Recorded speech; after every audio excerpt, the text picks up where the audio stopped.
So the initial plan when we came back was that we were going to jump right into the Spurs and give Wemby his moment. But before we give Wemby his moment, Sean needs his because us talking about the New Orleans Pelicans all-time team has led us down a path of what went wrong with the Pelicans. And one of it was that they allowed Utah to keep the Jazz. We gotta go get her name back, dude. Now that really bothers me. It didn't bother me before, but the more I think about it, it's why our team is cursed. It's why we don't have a top five draft pick this year. It's all because of Utah and those the Mormons, man. They took our team. It's your turn. I just, they took our team, man. It's messed up. Now I feel like what's his name crying about his quarterback. Oh, Terrell Owens. That's my quarterback. Yeah, and they punked y'all too because when New Orleans was getting the team back, of course they're like, "Well, we should get the Jazz name back," and Utah was just like, "No," and then New Orleans was like, "Okay, I guess what name could it be?" Well, I guess we'll just keep the Hornets name, and nobody cared. And then when Charlotte had the Bobcats and they expanded and got the Bobcats team name, and they were like, Bobcats didn't really resonate. We would really like to have Hornets back. New Orleans was like, sure, friend. And they gave him the Hornets name back, and then went back to Utah. And Utah was like, you can just fuck all the way off. Could you imagine if this how the phone call really went between the teams? Yeah, that's how I Yes, imagine guys, it. it's like, yeah, you could, yeah, fuck off, dude. Like, we're not doing that. New Orleans being like, what? Really? Yeah, because they got punked once when they first came back, and then Utah was like, well, we're never backing down now. We realize we can punk y'all. And what That, I said while we were on break, my whole theory with the Pelicans name was that they wanted to be able to have a logo that was one to one with the Hornets logo originally, as if that was a super iconic logo that resonated with everybody in New Orleans. Because if you look at the New Orleans Hornets pre-Pelicans change logo compared to the Pelicans, it's the exact same logo, just here's a Pelican instead of a Hornet. Um, Otherwise, they could have potentially gone with the name that resonated with people a bit more. anything. Anything would be better. What we actually do need to sit down and do a all-time Pelicans team. Is there a team in the league that they're better than? I mean, there's got to be, dude. If you can already put Boogie and Anthony Davis, they've got to be better than some. They're at least better than the Pacers without Halliburton. But they get Halliburton, they get Reggie, they get Paul George, especially if we're including some of the ABA guys. Oh, so you're saying like against any other all-time teams? Yeah. They're gonna be able to be like the Wizards. I don't know, man. They got John Wall, Gilbert Arenas, Elvin Hayes, Wes Unseld.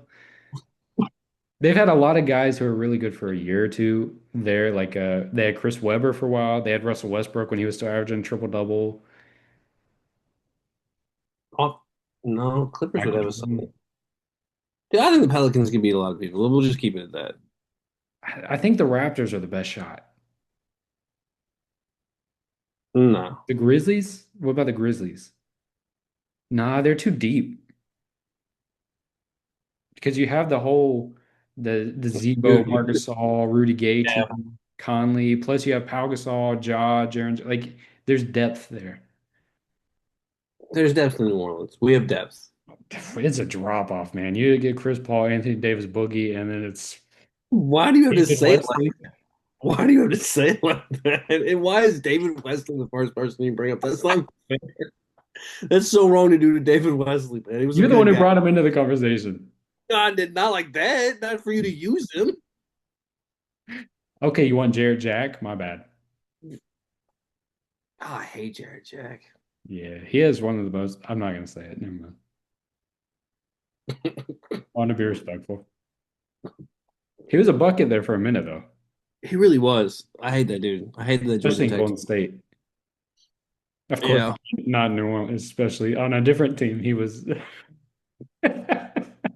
The bro deserve this. What would be fun is do Pelicans all time and versus the Heat without LeBron and D Wade. Win by 60. Pelicans? Yeah. We still have Shaq, Alonzo Mourning, Jimmy Butler. Maybe Stojakovic.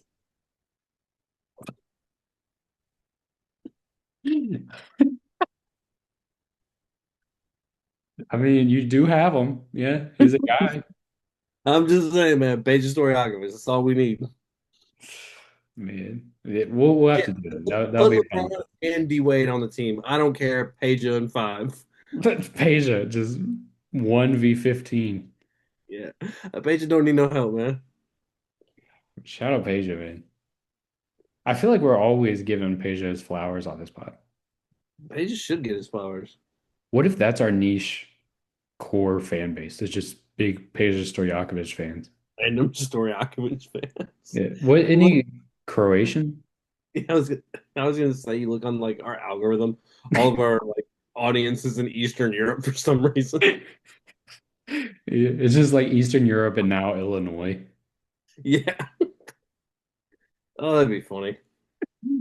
Uh, Yeah, we'll have to do that. That'll be a fun topic. You don't get content like this anywhere else but on a string where you get it broken down who's a better all-time team, New Orleans Pelicans or Toronto Raptors. So if you want more stuff like this, definitely continue More to. each week. What'd you say? We'll have more each week. Yeah.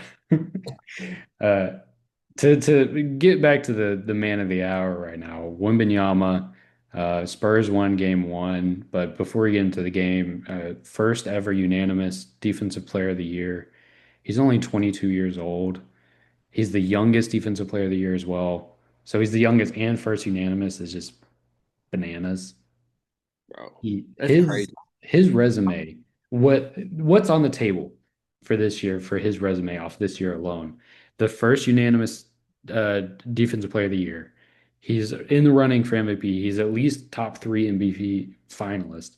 He's all-star. He's going to be all NBA first team, all defensive first team, and he could become an NBA champion this year. He could be a finals MVP on top of that. If he does that, he's immediate like Immediately skyrockets into a conversation that I don't know if people are really willing to have yet about him. Just like, do we have like such a prisoner of the moment where we're just like, yeah, he's the best. Fuck it, I don't even care anymore. Like, I that's too impressive. Because even if he, I mean, you feel like he's got to plateau at some point, and like there's like a Wemby beater out there somewhere. It's not gonna be Chet, like that's not your guy, but like the only thing that yeah, there's could not a guy. the only thing that could stifle his career is because people are still obsessed with rings and Oklahoma City still being as good as they are. Like that's the only thing that really stands between him because I don't really think there's anything else besides that. But if anything, if the regular season translates at all to the playoffs this year and they do run into each other, he had no issue with them. Yeah. They But were we on got path. We were having conversations. Can the Thunder go 75-7 on the year? And then they played Wemby, and it was like that was. You remember those conversations we were having last week? That was crazy. we had some conversations about them going like damn near like only losing like 6 games or something at one point. Yeah. And then But Wemby was like, "Yeah, I'm gonna just beat them 3 games out of 4 over these next 2 weeks." yeah, but I feel like once it gets into the playoffs, like everything's gonna start to it's different basketball. Yeah. I think like OKC's still gonna figure it out every once in a while. Enough to where they switch off being Western Conference champion like every other year, basically. Yeah, and they have a big red button named Lou Dort. Yeah. Hey, we're down 3-2, game six in San Antonio. We're down 10 in the third quarter. Lou, do your thing. I don't like, dude. They're such a tough watch. It's going to turn into any given Sunday in a matter of moments. Yeah, especially with Alex Caruso, he's gonna be crying after every call, and he has to be the whiniest player in the league. I know everybody wants to say Luca, but dude, there were plays he wasn't even involved in, and he's crying about something. I'm so happy you're saying this. I've been saying this for the past like 3 or 4 years. Alex Caruso is the worst watch there is in basketball. And I've never seen him in the conversation. It's always Luca, it was always James Harden, and there's a few other guys. But Chris Paul was one of them. To me, it's Alex Caruso with a bullet. The weird part is too, everybody talks about Alex Caruso like he's this tough dude, but he is the whiniest player in the league all the time. There's not a play he's not crying. Yeah, he'll get his way. Yeah, and that's the other thing. And OKC, everyone on OKC gets their way. It's the weirdest thing I've ever seen. I'm just gonna do it, man. Those fans are idiots too. Those fans are the worst, man. If they get a single whistle, they start chanting, "Ref, you suck." It'll be the most. Lou Dort will punch a dude, and they'll start chanting, "Ref, you suck" if it gets called. I think we need to start having like an over under for how many communities you're gonna hate on during while we have a podcast. I've been pretty consistent about Oklahoma City. Yeah, you have been. I know you don't like them. Which Yeah, kind of like, but you like the shirt thing with San Antonio? That I really thought bothered you? I thought that was cool. Yeah. You thought that was cool, but OKC's annoying. One thing about San Antonio fans, they chanted "Ref, you suck" several times last game. Some of it was actual. You had to know basketball to chant that. Oh, okay. I see what the difference is. I wish I could remember. There was a particular example that happened. I forget what it was, but it was like a off. It wasn't on the ball foul. Usually it has to be like an on the ball foul or somebody got hit really hard or something. It was like a moving screen on the weak side of the court. And the fans just oh hey, hey," and I was like, see, these are people who understand basketball. And then they started chanting "Ref, you suck" because it was a timeout. And I was like, these are my people. So you're trying to say San Antonio Spurs basketball fans are high IQ basketball fans, while OKC are dumb basketball fans? I don't think I could say it any more clearly. Okay, I was just trying to clarify for what In case Oklahoma City fans are watching, you had to clarify. is anybody in OKC's out there watching. Yeah. Logan, so Yeah, I mean, I think there's a very clear difference in how the fans approach the game.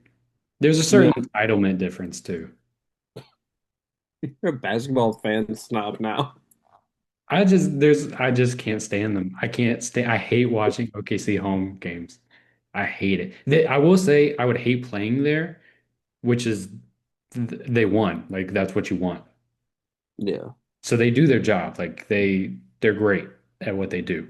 They would be a terrible place to play. As a player, I would hate playing there. I would definitely get technical every time.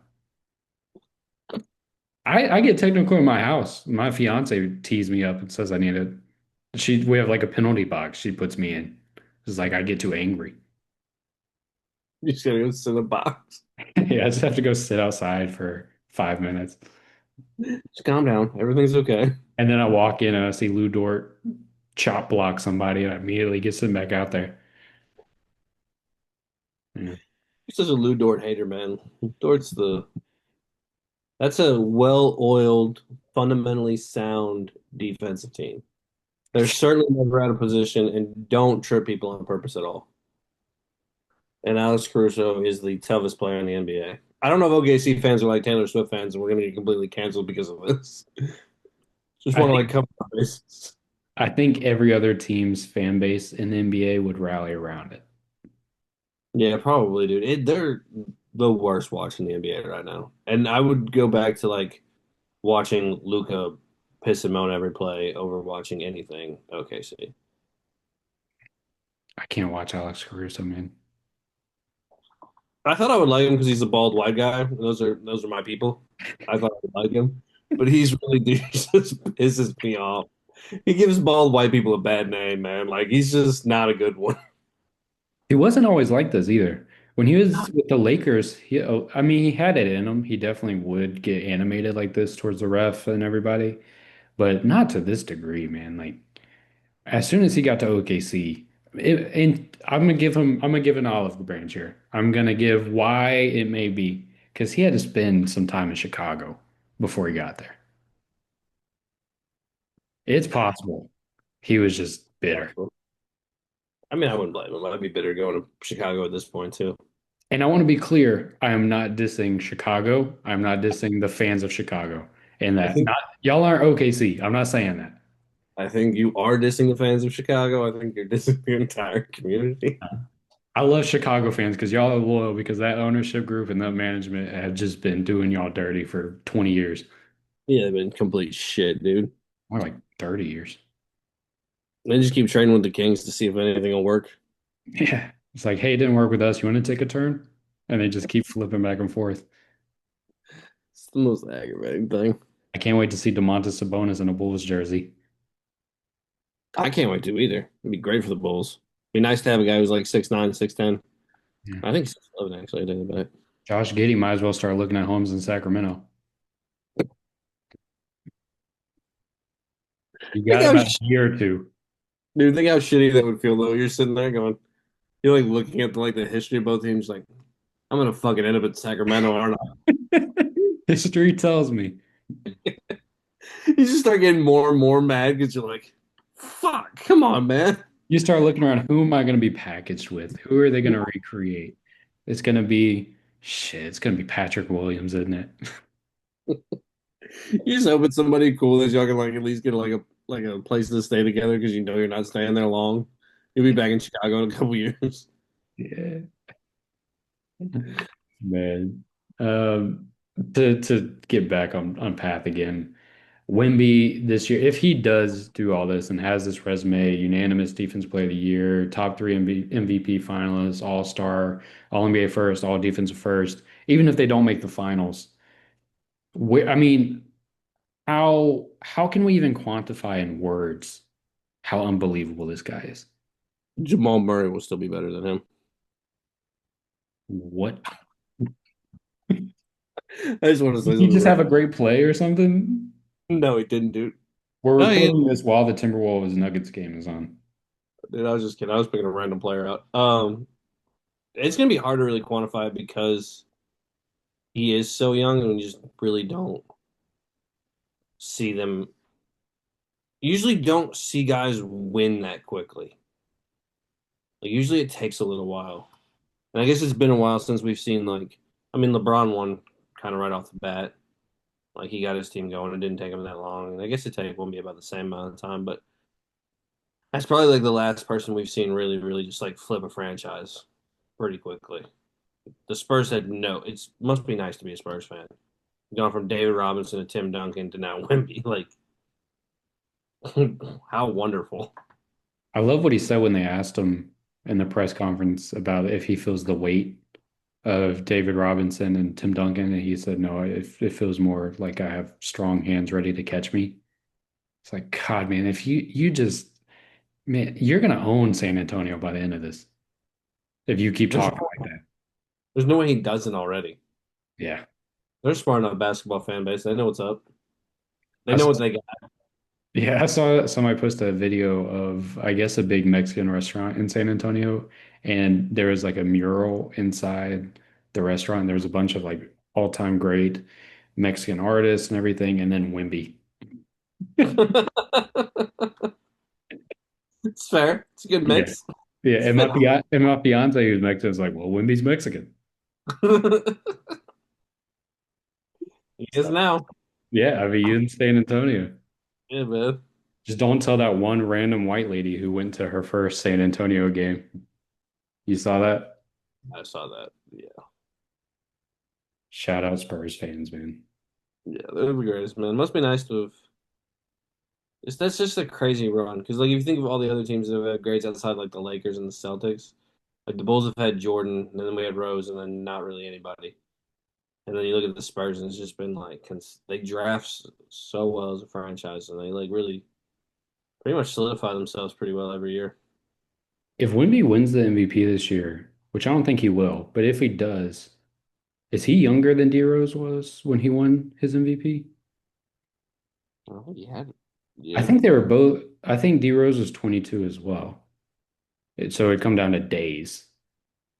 But I haven't seen that. I haven't seen people say that he would be the youngest, so I'm gonna assume no,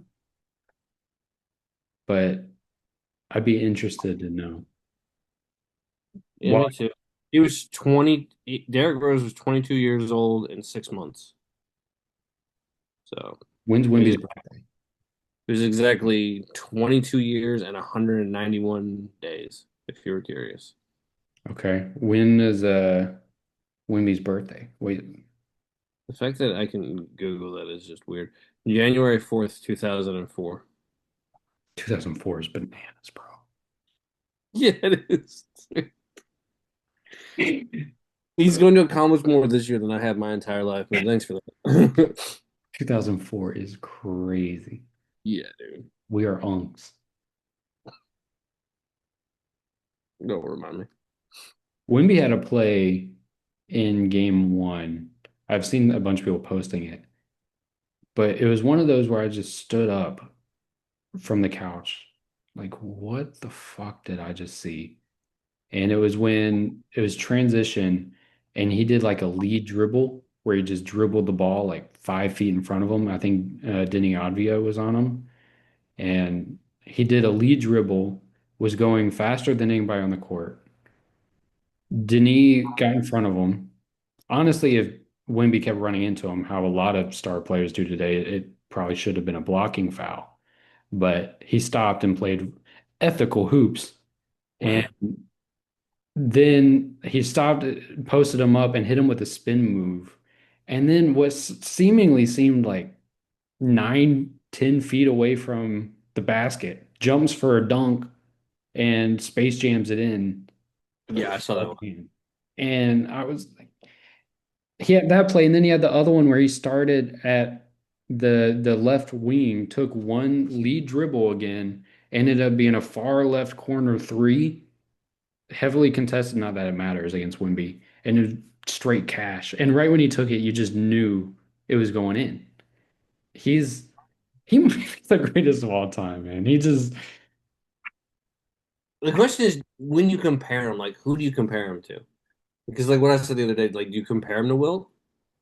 that's the only thing I think I have to imagine this is what it felt like when Wilt arrived to the league. Of Because it's such a freakish thing. Like, you never saw, like, an athlete that tall who could still do all that stuff. yeah, and Will when he got there was like, oh, there's another level to athlete here. And with Wemby, it kind of feels like that with less because Wilt had so much strength. Wemby has so much grace, which is something Wilt didn't really have. Although Wilt had more than people give him credit for, just to give my nerds out there. Wilt had one of the best fadeaways of all time. Nobody talks about that. He had a little one-handed fade shot. That was kind of his go-to, incredible. But Wemby, what he does, it, it's literally I'm speechless. I'm speechless every time I watch him. Yeah, because there's no good way. Like, even when you describe him, like, you never describe him using, like, another player that they've done. Like, what you said, he somehow managed to, like, space jam dunk it. Like, Yeah. we don't use real references to, like, Yeah. describe him to people. Like, it's not like when you watch, like, even LeBron or, like, Jordan or Kobe, like, you were easily, like, comparing them to those guys. Like, you can't compare Wemby to anybody right now at all. It's not close. Yeah, you have to compare him to Michael Jordan against aliens. Yeah. And even then, it's like I'll take Wemby. Yeah, it's tough, but I'd probably still take Wemby for sure, actually, because he's got the height. Yeah, do you take Space Jam Michael Jordan or 2026 22-year-old Victor Wembanyama? I'm taking Andre Iguodala.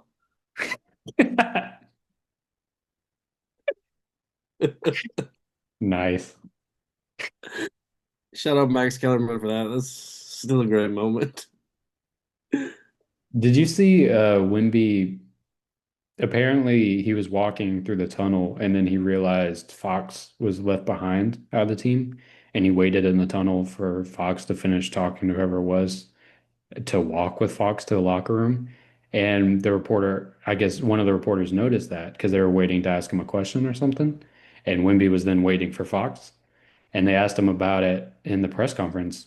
And they asked why he did it. And he basically answered matter of factly like it was almost a dumb question. He was like, well, nobody walks alone. He would have done the same thing for me. Why does he have to be like that? He's such a good guy too. Like He, God, no. he's the perfect. Like I texted you after So you game. know that's how Steve Nash is to people. Why do we have to do this? We're having a good time. We're having a good time talking about Victor Wembanyama. We're just guys being bros. And then you have to betray me like that. What is That's this? just- that's what people say about Steve Nash. Just a great guy. I Would never wait have. for dates. That's not what my sources told me. And my Well, sources are the voices in my head. he's just like unnecessarily smearing Steve Nash. Oh, it's necessary. Um, yeah, Wemby, I texted you after game one. I said somewhere along this timeline, our in the multiverses, ours crossed with somebody's 2K my career with Wembanyama because that's how it feels. It's somebody just maxed out the stats. They went to the cap of how tall you can make your guy in my career, and then they just answer every prompt with the correct answer. They pick the right choice. Literally perfect. 'Cause he Yeah, can do everything. he hates the Thunder. Shout out. He's the one who started talking about ethical hoops, which has now obviously like become very obnoxious and easy to make fun of. But he's just ahead of, I mean, he's just the guy, man. We've been talking about him for like 30 minutes. Yeah, And Paul we're going to Pierce. talk for another 2 hours about him. Buckle up. Yeah, and Paul Pierce will still be better than him. If you ask Paul, if you ask Paul, he'll say, "What Wemby's doing right now is really what I was doing in like 2002." Yeah, he will. Him and Tracy McGrady both will. Yeah, Tracy, Tracy McGrady will come out and say if he was on the Spurs right now, they would be in the same position. man. We're better. Yeah, better. He just needs Luke Cornett anyway. One of my favorite Paul Pierce things is when they asked him, this was recently in the past couple months, they asked him if he was in the league right now, how many points would he average? And he said, "Oh, I'm averaging double digits." And literally in his final year of his career, he averaged like three. It's So it's not. like, man, you had your opportunity. Dude, dude is the most, he's got to be one of the most delusional former players. I mean, was he always like this, or was it when he met Doc? Oh, it's really my dog. We're blaming Doc for sure. It's not even a question. Because I feel like most people pretty much liked Paul Pierce It was prior. tough. He got stabbed 9 times. It's kind of tough to hate on somebody who got stabbed 9 times. Yeah, he did have that like 50 Cent quality. A little bit of swag to him. So, And he's become was, underrated. yeah, Don't tell him. no, never. Can't do it, dude. That would be hell if anybody actually told him how good he was. If He was the last person you'd want to go up and compliment, be like, "You're a really good player," and then you'd hear for 45 minutes that he was better than Jordan. yeah. Yeah, LeBron had no chance. Again, I made LeBron because I owned him for years. Like, and He no, was that's not true. No. Ron left because Paul Pierce just ran him out, man. As much as I've hated Paul Pierce over the years, if you're a younger listener and you only know Paul Pierce as the guy who says crazy things and says he's better than Dwayne Wade and stuff like that, go back and look up like 2002 to 2005 Paul Pierce highlights. He's a different guy than I think a lot of people remember him being. That's going Truth to be the one nice thing I say about the truth.